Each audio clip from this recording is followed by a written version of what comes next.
You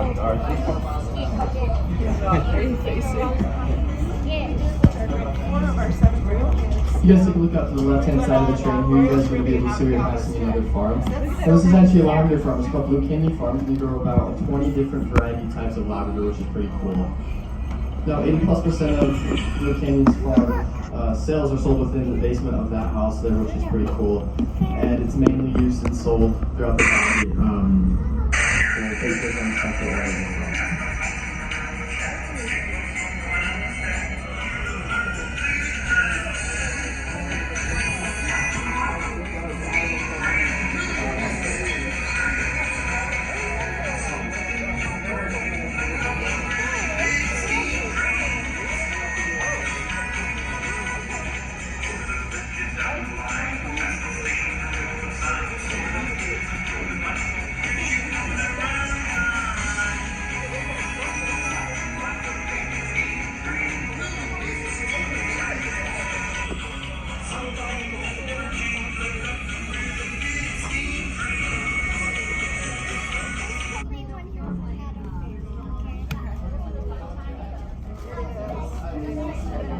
The hardest part for us is not being able to be at everybody's gates because the weekends are so packed. So I actually do a whole schedule, put everybody on it so that we can get across the board.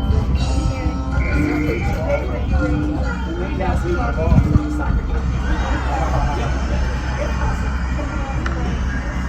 I think it's not fair. And then another thing's going to go lavender. I think now we need to look at the piano. What's like maybe we might see some birds or ducks. Maybe there's a Yeti out there. Let's look for the Yeti. Basketball. Oh, you see one, you'll know. I don't know what a Yeti looks like. A lot more. What a Yeti? Bigfoot. Can you take a picture of the Yeti? Hike speed. Yeti, not real. Remember that the furry guy you here's the moment. You went outside and took pictures. Ready is not real. That's what the Yeti wants you to believe.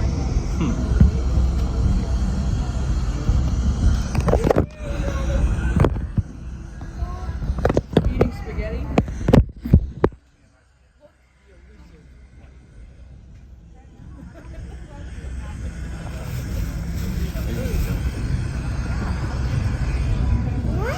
What is it? Okay, so this is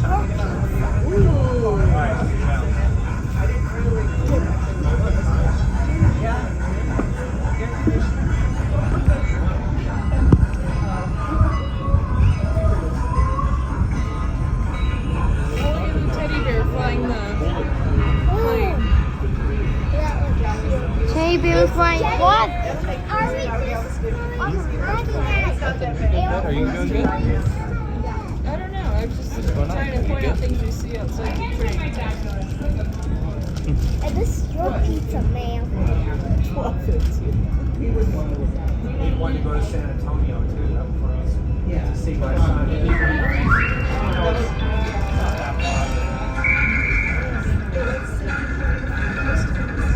Alright, guys, coming up in just a few seconds to the right side of the train.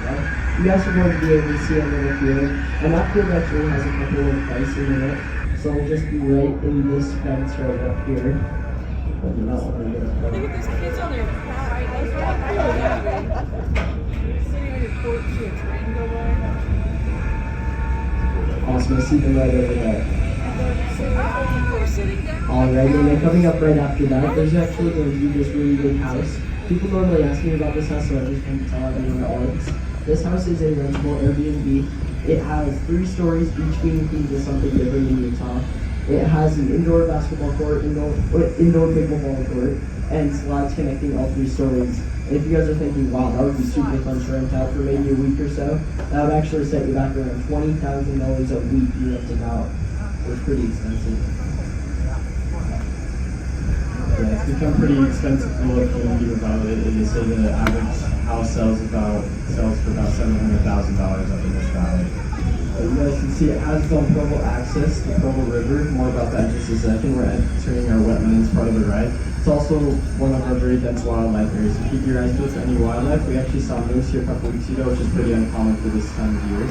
And we actually saw a cougar, not mine, up along the banks of Deer Creek Reservoir a couple weeks ago. Keep your eyes peeled. The first river that we're going to be passing is called the Provo River. It starts up in the high Uintas, travels down through Jordan Reservoir, just north of us, through Deer Creek Reservoir, and eventually into Utah Lake. There's the Provo River right now. It's big and well known for its year-round fly fishing. Lots of people love to come kayak to and fish this river as well, which is pretty cool. Well, coming up in just a second, we're going to be passing our second river. Now this one is called Snake Creek. And this one has a pretty cool story on how it got its name. My residents, anyone here like snakes? You guys like snakes? Okay. Does anybody not like snakes? Alright, you guys might like how the story ends a little bit. If you guys take a look out this side of the train, you guys are going to be able to see some houses up along the base of the mountain range.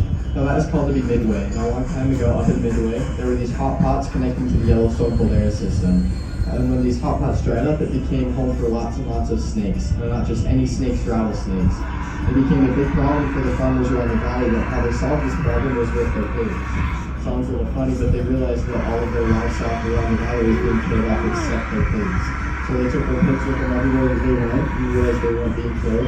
And the pig's circulatory tour system was so slow, and their skin was so thick that the venom wouldn't do anything to them. And being carnivorous, 9 out of 10 times the pig can just reach around and eat the snakes right off of them. And they solved the problem pretty well with that. Lots of people still ask, are there still rattlesnakes in this area? Short answer is yes. I've never seen one, but some people still see them out in this area, so be careful if you guys do come out this area. If you Snake Creek out either side, lots of people do say it looks like a snake winding through the water as well. How do you get the big ones? There.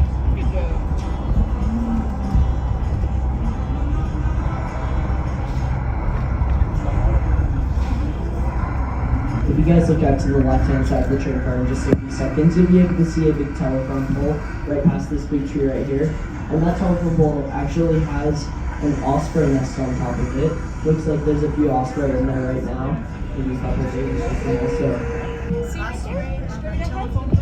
The pole, and see on top those birds? Yes. Those are osprey. They're almost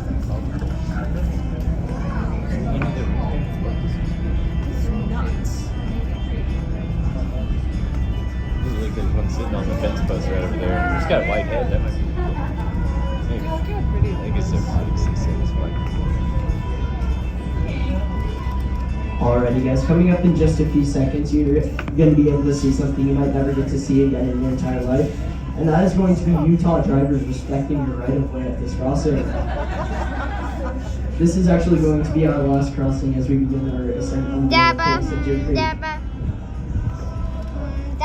And then if you guys look out to the right-hand side of the train car in just a few seconds, you'll be able to see a few of our train cars that we can run around. This is one of our storage spots. So we keep train cars that we still use for some things here. We just don't use them a lot, so we keep them here. At the end of this line of train cars, you'll be able to see our big yellow snowplow that we use in the winter time to get the snow off the tracks. It'll be connected to a black train car, so just keep an eye out for that.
down the electricity system. Wait a minute.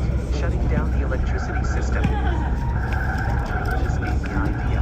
I will shut down the electricity system again. Just like from last year in June. Yeah, that worked. This will get revenge from my parents after they ground me for flooding the house. Sitting on the fence post. Alright, you guys, coming up on the right hand side of the train car, you guys are going to be able to see a big wooden barn. This barn is called Tate Barn. It was built in the year 1902 by an English settler named Francis Tate. And then a few years later, in the year 1996, it blew down due to a massive snowstorm. And then a few years later, in the year 2002, for the 2002 Winter Olympics that was held up here at Vallery, the people of Heber in the Kilometers, rebuilt that barn meters, so that people coming up to see the Olympics could see that on their way. It's alright, guys. It's just a power outage. It may come back on in a few hours or minutes. I need to check right now. Wait, Mom. Stop. I don't think you should have...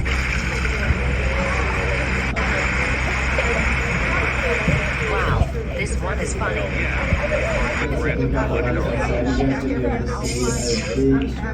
Beaver lodge along the I'm not We're sure looking when it's for going Airbnb. I am checking outside. Samantha, you'd better look out.